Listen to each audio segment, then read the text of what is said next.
السلام علیکم، پروگرام میں آپ کو خوش آمدید۔ میں ہوں مسعود رضا۔ 2 سال سے ہم تلاش کر رہے ہیں کہ تحریک انصاف کی حکومت کی کیا کامیابیاں ہیں، جو ان کا ایجنڈا تھا، جو ان کا پروگرام تھا، وہ کیسے آگے بڑھ رہا ہے۔ تو اب بتایا جانے لگا ہے کہ کیا کیا کچھ اچیو کیا۔ شریف علی فراز صاحب نے فرمایا ہے کہ وزیر اعظم نے پاکستان کے غریب عوام کے 2344 ارب روپے اب تک بچائے ہیں۔ ڈیٹیل انہوں نے فراہم کی ہے اور انہوں نے کہا ہے کہ ریکوڈیک سے 7 ارب، کارکے سے 1.5 ارب اور جی آئی ڈی سی سے 400 ارب اور آئی پی پیز کے 604 ارب روپے اس میں شامل ہیں جو بچائے ہیں۔ پچھلی حکومتیں اس طرف توجہ نہیں دیتی تھیں اور یہ الزام ہے پچھلی حکومتوں پر کہ وہ کک بیکس اور کرپشن کی وجہ سے یہ پیسہ عوام کا ضائع کر رہی تھیں۔ جو مہنگائی ہے اس وقت، جو پریشانی ہے عوام کو، جو نوکریاں نہیں ہیں، جو دیگر مسائل ہیں، اس پر بھی آگے جا کے قابو پا لیں گے، لیکن ابھی یہ کارکردگی ہے۔ ایک اور کارکردگی جنہیں تحریک انصاف یہ سمجھتی تھی کہ وہ چور ہیں، ڈاکو ہیں، لٹیرے ہیں جنہوں نے ملک کو لوٹا، وہ تمام تر کوششیں کرنے کے بعد بھی آج تتر بتر ہیں، ایک ساتھ بیٹھنے کو تیار نہیں۔ پیپلز پارٹی یہ سمجھتی ہے کہ نون لیگ پر بھروسہ نہیں کیا جا سکتا۔ مولانا فضل الرحمان سمجھتے ہیں کہ نون لیگ ہو یا پیپلز پارٹی ہو، دونوں پر بھروسہ نہیں کیا جا سکتا، اور اگر کوئی تحریک شروع کرنی ہے تو انہیں ریٹن ایگریمنٹ چاہیے۔ اے پی سی ہونے سے پہلے ہی، کوئی اتحاد بننے سے پہلے ہی، ایک جگہ جمع ہونے سے پہلے ہی اپوزیشن تتر بتر ہو رہی ہے، تو یہ بھی تحریک انصاف کی حکومت اور عمران خان کی سیاست کی کامیابی ہی تصور کیا جا رہا ہے۔ اس طرح کی اور بھی کامیابیاں ہیں۔ کراچی کا مسئلہ، کراچی کے لیے ایک کے بعد ایک کمیٹی، ہر دور میں کمیٹی بنتی ہے۔ پچھلی جو کمیٹی تھی یعنی کراچی ٹرانسفارمیشن کمیٹی، تحریک انصاف نے اس کو اون بھی کیا تھا، اس کے ساتھ مل کے کام بھی کرنا شروع کیا تھا، لیکن یہ تجربہ ناکام ہوا۔ ایک اور کمیٹی بن گئی ہے جس میں Tehreek Insaf, Peoples Party, M Q M اور دیگر ادارے مل کر کراچی کے مسائل کا حل نکالیں گے۔ ایک اور بار ایک ایڈ ہاک حل کراچی کے لیے نکال لیا گیا ہے۔ کتنا کارگر ثابت ہوگا، کیا یہ بھی تحریک انصاف کی کامیابی ہوگی؟ بات کریں گے۔ آپ سے تعارف کرائیں مہمانوں کا۔ ارشاد بھٹی صاحب میرے ساتھ موجود ہیں، ہمارے بہت ہی محترم، بہت بہت شکریہ ارشاد بھٹی صاحب۔ محترمہ جناب ثنا بچہ صاحبہ، ثنا آپ کا بھی بہت بہت شکریہ۔ محمل سرفراز صاحبہ، آپ کا بھی بہت بہت شکریہ۔ ارشاد بھٹی صاحب، کامیابیاں نکل کے سامنے آنے لگیں، میں نے کچھ گنا دی ہیں، کچھ آپ کے پاس بھی ہوں گی، شیئر کریں گے کچھ؟ ہائے ہائے کیا بات ہے، آپ نے پہلا سوال مجھ سے کیا ثنا صاحبہ کو بھی چھوڑ کے اور محمل صاحبہ کو بھی چھوڑ کے۔ ہاں ویسے لیڈیز فرسٹ ہوتی ہیں، لیکن آج آپ اکیلے ہیں دونوں کے درمیان، تو میں نے سوچا آپ سے شروع کرنا چاہیے۔ ہاں یہ ویسے آپ نے بہت اچھا کیا، ورنہ میں نے آپ پہ می ٹو لگا دینا تھا۔ تو اچھا، اب یہ ہے کہ جو مثال کے طور پہ جو نعرے، جو وعدے تھے تحریک انصاف کے، ابھی درمیان میں ہم 40% وقت گزر گیا، 2 سال گزر گئے، 3 سال رہتے ہیں، 50 لاکھ گھر، 1 کروڑ نوکریاں، نیا صوبہ، آئی ایم ایف کو خیرباد کہنا، کشکول توڑنا، 90 دن میں کرپشن ختم کرنا، 300 دنوں میں کرپٹوں کو اندر کرنا، الیکٹیبل سے دوری، آزاد اراکین کو نہ لینا، 20 وزراء رکھنا، تگڑا وزیر اعظم اوپر ہو تو نیچے کرپشن ختم ہو جاتی ہے، کرپٹ جمہوریت میڈیا کا گلا گھونٹتی ہے، آزاد میڈیا مضبوط جمہوریت، پروٹوکول نہیں لینا، کراچی کو روشنیوں کا شہر بنانا، ہر بدھ کو پارلیمنٹ میں آنا، ثانیہ ماڈل ٹاؤن والوں کو انصاف دلانا، یکساں نصاب تعلیم، ادارہ جاتی ریفارمز، پولیس پٹوار، تھانہ کچہری عوام کے لیے، اور 200 ارب ڈالر جو باہر سے آنے تھے سوئس اکاؤنٹ سے رقمیں آنی تھیں، 8000 ارب ٹیکس اکٹھا کرنا تھا، وزیر اعظم ہاؤس، ایوان صدر یونیورسٹیاں بننی تھیں، 2.5 کروڑ بچوں نے اسکول جانا تھا، گورنر ہاؤس کی دیواریں گرنا تھیں، 40% سے زائد بچوں کی ذہنی گروتھ رکی ہوئی تھی، مفت تعلیم، مفت صحت کی سہولتیں، بجلی، گیس، پٹرول کے عوام کی پہنچ میں، اور کنفلکٹ آف انٹرسٹ ختم کرنا پارٹی میں، اور اس طرح کے چند اور جو نعرے تھے۔ یہ آپ تینوں قابل احترام میرے جو ہیں ان کے سامنے ہے، کس پہ کتنا ہوا، کس پہ کتنا ہوا، کس پہ کتنا ہوا، یہ ایک علیحدہ بحث ہے۔ کیا ہوا یہ ہے کہ اس میں بڑی مزے کی بات ہے کہ فارن پالیسی گو کہ کل شیریں مزاری صاحبہ نے اس پہ ایک بڑا اچھا سا خودکش سا حملہ کیا ہے، وہ میری نظر میں ابھی بھی وہ فارن پالیسی ان کی اچھی ہے۔ عالمی تنہائی کم ہوئی تھی، آج کل مسائل ہیں، وہ سب کو پتہ ہیں۔ پلوامہ سے بالا کوٹ، ابھی نندن سے کشمیر، اقوام متحدہ تک، ٹرمپ 3 بار ثالثی، ٹرمپ بھارت میں پاکستان کی تعریف، کرتارپور راہداری، اور پھر وزیر اعظم کی اپنی حد تک کفایت شعاری. اچھا سی پیک بہتر ہوا ہے، اس پہ میں پچھلے ہفتے بڑا لمبا ہم نے بریفنگ بھی لی اور بڑا 2-3 جگہ وزٹ بھی کیا. سی پیک اتھارٹی بننے کے بعد اس میں بہتر ہوا ہے. موڈیز کی ریٹنگ بہتر ہے.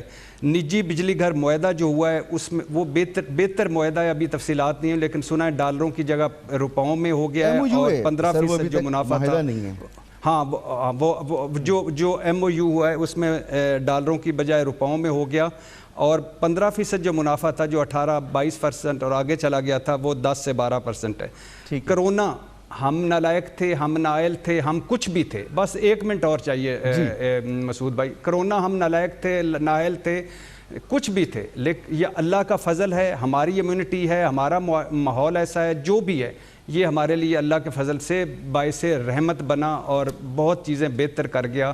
اور جو 6-6.25 ہزار لوگ مرے ان سے میری ہمدردی. احساس پروگرام اچھا ہے، تعمیراتی پیکج بہت اچھا ہے، زمینوں کی قیمتیں بڑھ رہی ہیں، سیمنٹ، سریا، مزدور، 39 شعبے ہیں اس میں. ایکسپورٹ 6% بڑھی ہے، ٹریڈ خسارہ گھٹا ہے، کھاد 600 روپے سستی ہوئی ہے، ایف بی آر ریونیو 22.5% اوپر گیا ہے، ڈالر، سونا، اسٹاک ایکسچینج نیچے اوپر. لیکن جو اب اصل مسئلہ ہے میری نظر میں، نمبر 1 بے روزگاری، غربت، نمبر 2 مہنگائی. آٹا، چینی، گھی، دالیں، سبزیاں، بجلی، گیس، پٹرول بہت مہنگا ہے. عام آدمی یہ جو اوپر والا، مجھے بہت پچھلے 1 مہینے سے پازیٹیو وائبز آ رہی ہیں اس حوالے سے، لیکن جو نچلی سطح پر ٹرکل ڈاؤن کرنا، نیچے آنا، عام آدمی تک آنا، وہ نہیں ابھی تک آ پا رہا. اور لوگ بلیو می 2 چیزوں سے تو لوگ تنگ آ گئے. میں نے پچھلے ایک پروگرام میں کہا تھا کہ اسلام آباد میں 1-2 وزیر صاحب قبضے کر رہے ہیں، اور اسلام آباد میں رشوت کے بغیر کوئی کام نہیں ہوتا. پنجاب کی وہ ایک ہمارے اینکر نے کہا تھا کہ اتنی پوسٹنگ پر پرموشنز اور تبادلے کرپشن پہ ہوتے ہیں. سائیں بزدار خود پہنچ گئے ہوئے ہیں نیب میں. تو ایک تو جو ریفارمز نہیں عمران خان صاحب کر سکے، پٹوار اور پولیس کی، وہ بڑی ہٹ کر رہی ہے. دوسری جو ذخیرہ اندوزی، مہنگائی اور مصنوعی مہنگائی، مطلب ایک مارکیٹ میں 90 روپے بھی چینی ہے اور 100 روپے بھی چینی ہے. تو مہنگائی، بے روزگاری، غربت اور ریفارمز، ادارہ جاتی ریفارمز، یہ وہ شعبے ہیں جس پہ آنا پڑے گا، اور تبھی لوگوں کو محسوس ہوگا کہ اوپر کیا ہو رہا ہے. بالکل ٹھیک. سنا میں تو سمجھ رہا تھا کہ شاید آدھا گلاس بھرا ہے اور آدھا خالی ہے. بھٹی صاحب کی گفتگو سن کے لگا کہ 75% گلاس بھرا ہوا ہے، 25% صرف خالی ہے. کرپشن، ریفارمز کا نہ ہونا، مہنگائی کا کم نہ ہونا، غریب آدمی کی مشکلات کا کم نہ ہونا، ابھی تک جو کچھ اچیو کیا ہے اس گورنمنٹ نے، اس کے بعد ممکن ہے کہ آنے والے وقت میں ہم دیکھیں گے کہ مہنگائی بھی کم ہو رہی ہے، کرپشن بھی کم ہو رہی ہے، ریفارمز کی طرف بھی حکومت جائے گی.